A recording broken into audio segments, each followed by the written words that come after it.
In this episode of Detroit Performs, a play explores the water crisis in Flint, bringing poetry and music together.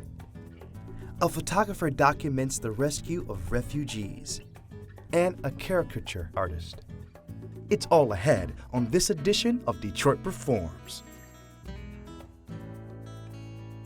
Funding for Detroit Performs is provided by the Fred A. and Barbara M. Erb Family Foundation, the Kresge Foundation, the A. Paul and Carol C. Schaap Foundation, the Michigan Council for Arts and Cultural Affairs, the National Endowment for the Arts, and by contributions to your PBS station from viewers like you. Thank you.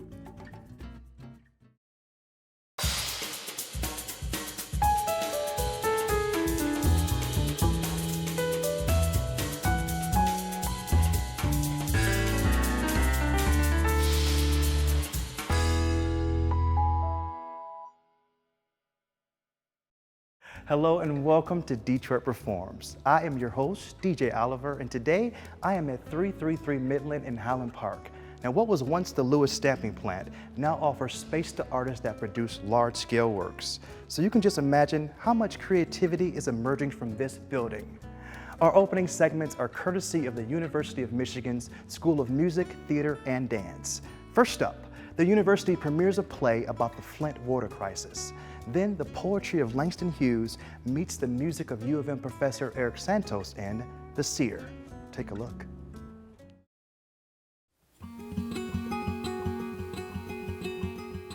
The play Flint is an ethnographic documentary style play that explores not only the water crisis, but other issues that are directly and indirectly associated with what happened, issues that the community of Flint has struggled with, like racism, social inequity, violence. And so I wanted to capture the story through the narratives of people living in Flint, and I didn't want to do a timeline play about what happened. We all know what happened. I wanted to dig deeper. I interviewed over 100 people by myself. Most of the monologues in this play are the interviews that I did, whereas a couple other monologues are composites of different interviews built into one character. But in this play, 100% of the dialogue comes from people in Flint. It's a good challenge for these students because they're being asked to, first of all, portray real people, but also multiple characters, and characters that can be as young as 18 and as old as 80. And one thing I will not allow them, and even though they've asked, if they could see like a video or the audio of the people I interviewed, and I say no. I want you to create this fictional character that's based on them, get into those shoes and really do that work. Get to understand not only their monologues, but the situations that they live in currently.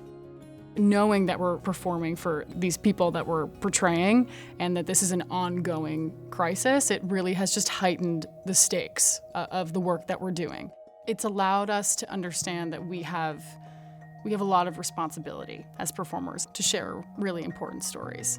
Once you're able to take their story and put it on your vessel and be able to try to get an understanding through research and empathy and not sympathy and pity, it changes the whole paradigm of how we think about our situations and realizing that there are bigger things happening in this country and things that we need to be attentive to as a people. I felt an obligation to do the play in Flint. I felt strongly that we needed to do a show about this community in that community. I don't think we couldn't have done this play without having done that. And it's also, I think, good for our students to be in those situations where they see that theater can be used as a tool for social justice.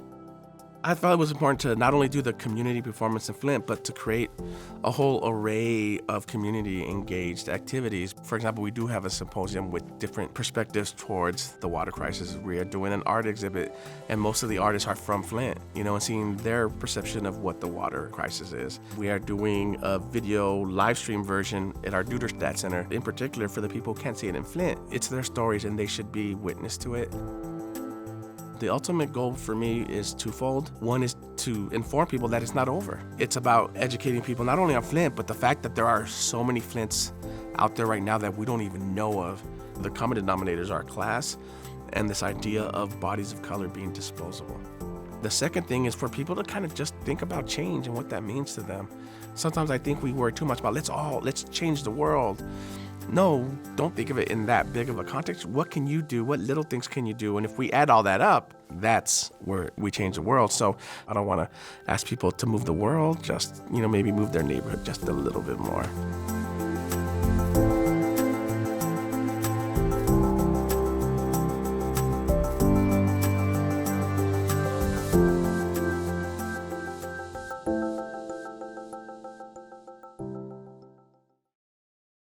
Wake up!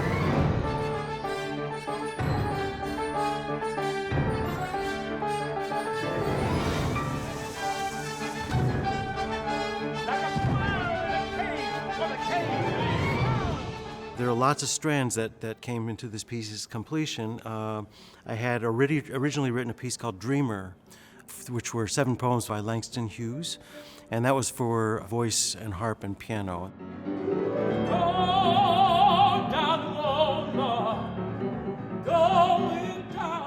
Michael Haithcock had heard of this piece, and also Scott Piper, and they liked it very much, and they wanted me to write something, orchestrate this for band. I had this other piece brewing, which was another Langston cycle.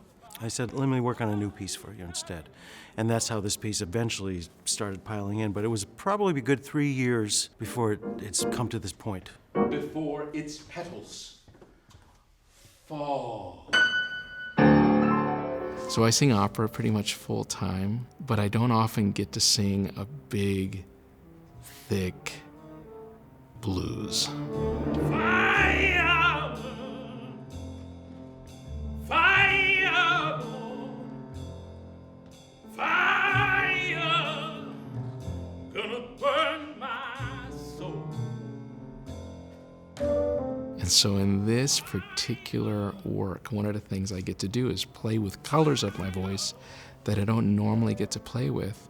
I get to use some growling things and drop the voice really low and get a little more visceral with the sound in a way that is one of the reasons I fell in love with music. I wanted to allow that voice to be heard. And Langston Hughes' poetry, being so musical on its own, encouraged me to do that. Moan, moan, nobody cares just why. It's really hard to encapsulate the many layers at which Langston Hughes' poetry can strike a person. And as a person who has often been an other in this wider world, it really is remarkable to see someone grappling with that otherness in a very poetic and yet raw way. Too many years beating down the door. In this particular piece, what I love is the flexibility of the musicians, what Professor Haithcock is doing with the symphony band, the way they listen, the way they respond, the way they seem to be inspired by this work. I find thrilling. Hearing each step of the process open up the way it has, with the ensembles and Scott the singer and the pianist, who has a terribly virtuosic part, is just so exciting. It's always difficult for the composer because I'll be standing there in front of the band and they'll run through it, and then Michael Haithcock will turn to me and look at me like, do you have anything to say? And I'll just be speechless. I don't know. There's no words in my mouth. It's been like that every step of the way. Every rehearsal is a new thing. It started to become exciting.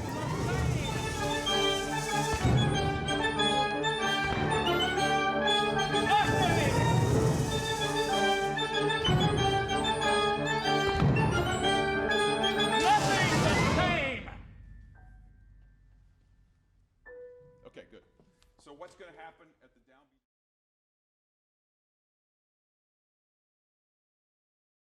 You can learn more about UofM's School of Music, Theater, and Dance, as well as all the artists that we feature on DetroitPerforms.org. Next up, Detroit native Kenny Karpov moved to New York City at the age of 17 and became a photojournalist for the New York Times and BBC. His storytelling abilities drew the attention of the international help organizations. Now, he's published a book reflecting on his 4-year experience documenting the rescue of Libyan and Syrian refugees in small boats in the Mediterranean Sea.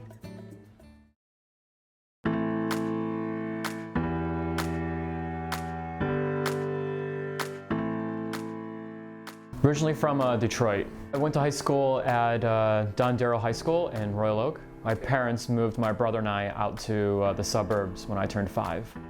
I was offered a job to work for the BBC News in Washington, D.C., so I moved out to D.C., and during that period working for them, I started volunteering with a bunch of Syrian nonprofits, which took me to Jordan and Lebanon to photograph in the camps there, and then that also took me to photograph the devastation that was going on in Syria. And when I came back, I ended up getting the job offer from the New York Times, and they said, you have to move to New York for the job.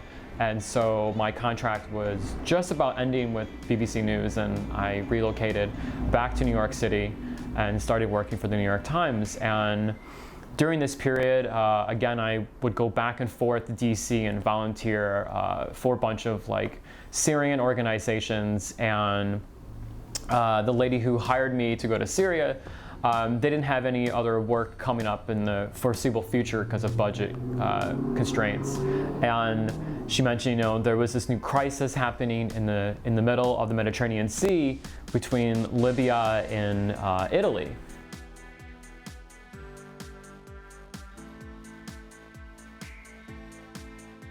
The book is called Despite It All, We Never Learn. It's a culmination of 4.5 years of testimonials and a couple essays that I wrote about my time in the Mediterranean rescuing refugees. And essentially, it's every person that I spoke to, they talk about, why they fled their homeland to, their onward journey through the Sahara, and then this sort of limbo that is Libya, that has become the main gateway for migrants and refugees to try and get to Europe. So it's been a 5.5-year sort of route the Mediterranean has, and there's been over around 15,000 people that have died. So this book is a homage to the people who didn't make it, but also to the people that trusted me with their words. I think having people read that and putting it into the right hands, that will definitely change people's perceptions, I think, of refugees completely, and the crisis as well. And I think it's going to draw a lot more light to it, and hopefully, people have a different idea on why people are fleeing their homeland, their onward journeys, what's that like for them, and then obviously their future. Because I think we have a sort of a skewed idea of what an asylum seeker is, what a refugee is, what a migrant is. I feel like a lot of, especially Americans, they lump it all into one. So I took over 170 first-hand accounts from them, and a lot of this details, their home life. Where they grew up in Africa, where they grew up in the Middle East, why they fled from, these areas, and their sort of onward journey from, Nigeria to Mali to Algeria, and then to the gateway that is Libya to Europe. And, they would detail just every little thing about, a tinted out, BMW pulling up to them, and the driver coming out with a gun and, putting it to someone's head and telling them to get into the car, we're going to take you to Libya. There's no job, by the way. We're just going to sell you. And, so hearing that, I was like, I got to do something with these stories. Because like I mentioned previously, a lot of the outlets didn't care for those stories. They just wanted those graphic photographs. And for me, those stories is what's going to change the landscape, and I think what people really need to hear. What's the bearing to the next target? Guys, Nico, apparently the sponson of the boat Clement is with is in bad condition. We were doing a rescue, and there were maybe 30 or 40 people that fell into the water because their the tube on the raft collapsed. Alongside the stern. Okay, life jackets, cut this now. Cut this now, toss me life jackets. Let's go. guys, I'm gonna chuck them lights attack. Second line! Cut the line, let's go. Where? Just this one. People in the water, this is a critical rescue. Baptiste, we need to run. Hold on! Obviously, the nonprofit, would want photographs, that kind of show that desperation. But I mean, we're a team of 4, and there's 40 odd people in the water that are screaming because, they can't swim for one. It's dark out. Some of them have life jackets. So I would just sling the camera and I would go to, any part of our little rib and try and help bring people bring people out of the water into our ship. That to me just was like first nature to me. I didn't think of taking the photographs just because this is a human being. Why would I want someone to take a picture of me if I was sort of screaming or drowning in this vast sea? So I slung the camera and would immediately go into action and help these people. And a lot of the times they would ask me if I got photographs like that, and I'd be like, no, I didn't get anything like that. It's it's completely dark out there. I don't have a flash on my camera, and I just didn't feel it was the time to take something like that. I heard people screaming. That's not why I'm over here, is to document people dying. I'm here to rescue them. I want them to make it to Europe. I want every single one of them to get to Europe. I want them to be safe.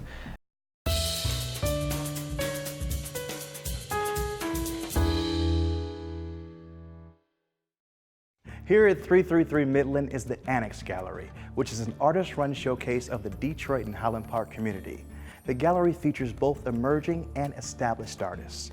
Now let's check out some upcoming events happening in and around the D.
John Kascht is a renowned caricature artist.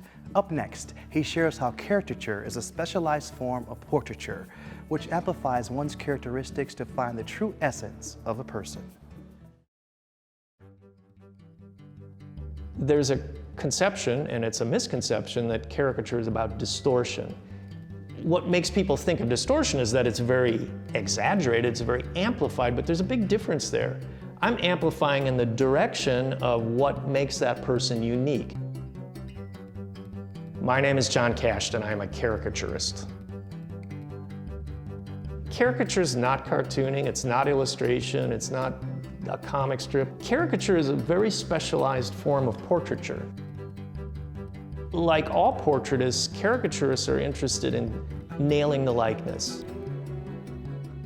What it is an investigation into exactly what makes a person unique, and you find the things that make you different from everybody else, and then those things get amplified. And the more of the nuances that make that person unique that I can observe and then get into a drawing, the more complete the likeness is.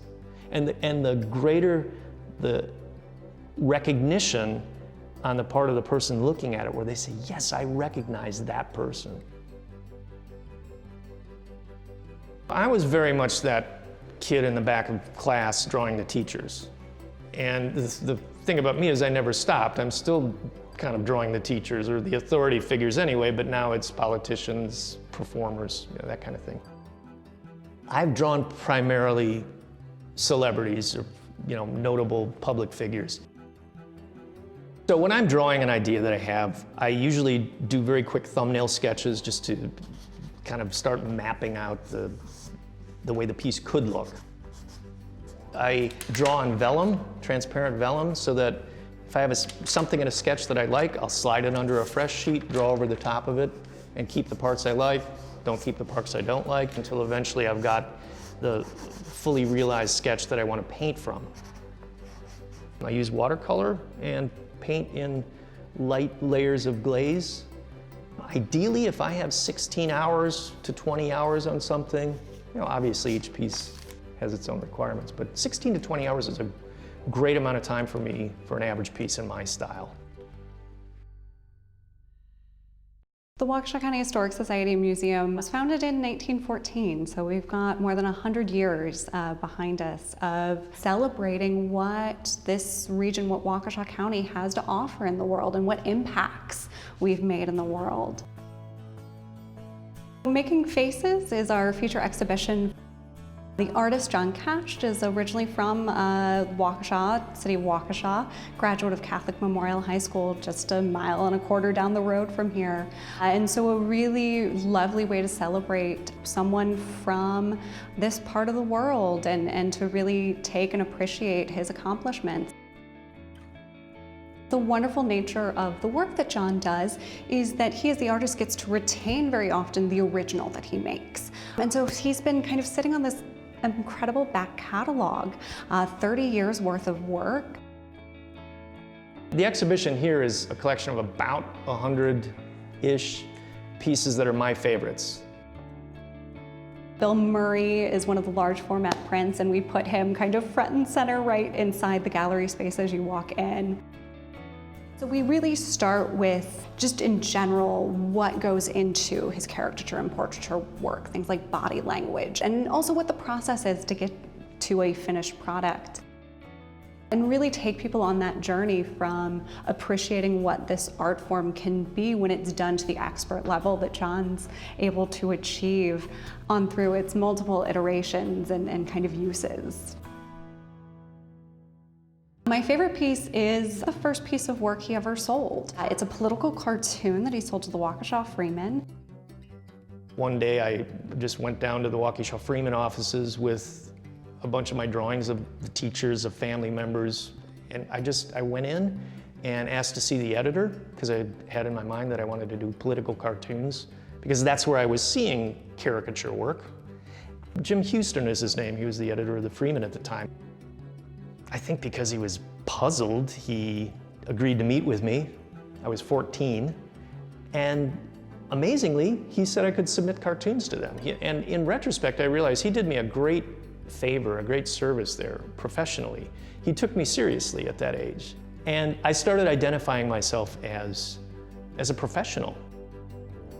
And to start with that piece and to be able to see everything that's come after that is just this incredible story of what a lifetime of work can do. My favorite things in the exhibition actually are the sketches, because to me that's where the creativity really is. The likeness is happening or it's not. And when it's not, boy, it can be tough. But then when I finally capture it, it's really still, to me, feels like a miracle when that person is looking back at me from the paper. With caricature, you think of, big nose, big chin, big ears. That stuff's all part of it, but so are nuances like a person's particular skin tone. Do they slouch? Do they sit up straight? How do they use their hands a lot? Are they more contained and don't reveal much? All of those nuances convey ultimately who we are on the inside. I'm still amazed that how we hold ourselves outwardly says so much and says so accurately who we are on the inside. I feel in some ways I'm trying to learn about myself one person at a time. And that wraps it up for this edition of Detroit Performs. As always, for more arts and culture, head to DetroitPerforms.org, where you'll find featured videos, blogs, and information on upcoming arts events. Also, check us out on Facebook, Twitter, and Instagram. I'd like to thank 333 Midland for having us out here today. Until next Tuesday, get out there and show the world how Detroit performs, y'all. I'm DJ Oliver. Thanks for watching, guys. Funding for Detroit Performs is provided by the Fred A. and Barbara M. Erb Family Foundation, the Kresge Foundation, the A. Paul and Carol C. Schaap Foundation, the Michigan Council for Arts and Cultural Affairs, the National Endowment for the Arts, and by contributions to your PBS station from viewers like you. Thank you.